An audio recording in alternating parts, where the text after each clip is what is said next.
अस्सलामुअलैकुम रहमतुल्लाहि वबरकातुहू। बिस्मिल्लाहिर्रहमानिर्रहीम। शुरू अल्लाह के नाम से जो बड़ा ही रहमान और रहीम है। आज हम इस वीडियो में एक सच्चा वाक़या जानेंगे जो एक कफन चोर का वाक़या है। प्लीज़ वीडियो को एंड तक ज़रूर देखें, क्योंकि वीडियो को एंड तक देखने पर ही हम ज़िंदगी में कुछ सीख पाते हैं। अधूरी वीडियो देखने से ज्ञान अधूरा रहता है। एक कफन चोर का वाक़या जो हर नए दफनाए हुए मुर्दे का कफन चुरा लिया करता था। एक रात उसके साथ कब्रिस्तान में क्या मामला पेश आया, आइए जानते हैं। एक बुज़ुर्ग जिनका नाम हज़रत सैयदना इशहाक रहमतुल्लाह अलैह है, आप फरमाते हैं कि एक शख्स हमारी महफिल में आया करता था, मगर उसका आधा चेहरा हमेशा छुपा रहता था। एक मर्तबा उससे मैंने पूछा कि तुम अपना आधा चेहरा छुपाए रखते हो, इसकी क्या वजह है? मुझे इस राज से आगाह करो। उसने कहा कि अगर आप अमान अता फरमाए तो मैं अपना मामला बताता हूँ। कहा कि बताओ असल मामला क्या है। इजाज़त मिलने पर उसने अपनी दास्तां कुछ इस तरह सुनाई। उसने कहा कि मैं कफन चोर था। मैंने कई कब्रों से कफन चुराए। जब भी किसी कब्र के मुतालिक मालूम होता तो फ़ौरन वहाँ पहुँचकर कफन चुरा लाता। एक मर्तबा एक औरत का इंतकाल हुआ। जब उसे दफना दिया गया तो मैं फ़ौरन कब्रिस्तान पहुँचा। जब ईंटें हटाकर कफन की एक चादर हटाई और उसकी दूसरी चादर खींचने लगा तो अचानक उस औरत की बेजान जिस्म ने हरकत की और चादर को थाम लिया। मैंने कहा, तुम्हारा क्या ख्याल है, तुम मुझसे जीत जाओगी?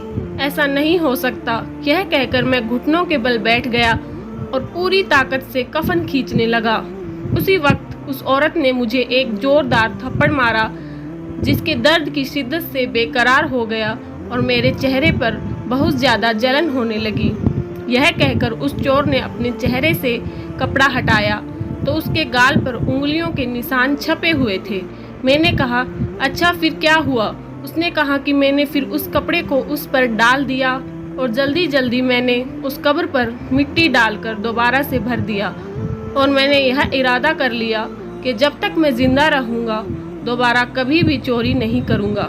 अल्लाह मेरे सभी गुनाहों को माफ़ फरमाए और मुझे तौबा करने की तौफीक अता फरमाए। हज़रत सैयदना अबू इस्हाक रहमतुल्लाह अलैह फरमाते हैं, उस कफन चोर का सारा वाक़या लिखकर हज़रत सैयदना अबू उज़ैर रहमतुल्लाह अलैह की तरफ रवाना किया। उन्होंने जवाब लिखकर भेजा कि उससे पूछो कि जो मुसलमान किबले की तरफ दफनाए गए थे, क्या सबके चेहरे किबले की तरफ ही थे या किबले की तरफ से फिर गए थे? मैंने कफन चोर से पूछा तो उसने कहा कि मैंने जिन लोगों को कफन चुराए उनमें से अक्सर चेहरे किबले से फिर चुके थे।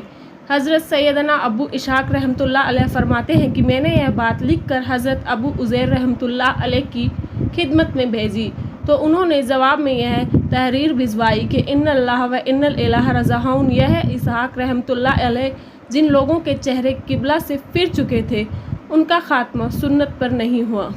इस कहानी से, इस सच्ची घटना से हमें यह सबक मिलता है कि अल्लाह हमें अपनी हिफ्ज़ अमान में रखे और हमारा खात्मा हुजूर सल्लल्लाहु अलैहि वसल्लम की सुन्नतों पर फरमाए।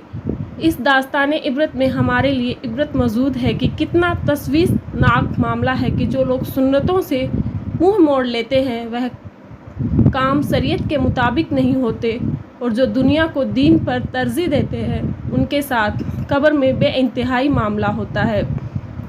कब्र और आखिरत में लम्हा भर का अजाब भी बर्दाश्त से बाहर होता है। हमारे नाजुक जिस्म जहन्नुम की भड़कती हुई आग का मुकाबला नहीं कर सकते।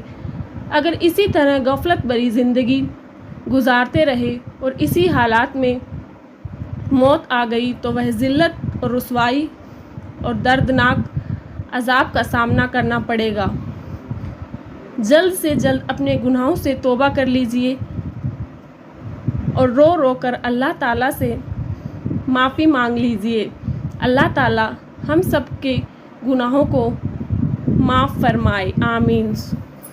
अगर वीडियो अच्छी लगी हो तो प्लीज़ इस वीडियो को लाइक करें, सब्सक्राइब करें, शेयर करें, वीडियो को आगे बढ़ाएं और प्लीज़ वीडियो को लाइक करें। लाइक करने से मोटिवेशन मिलता है। आपका एक लाइक मुझे और अच्छी वीडियो बनाने के लिए मोटिवेट करेगा। अल्लाह हाफिज़।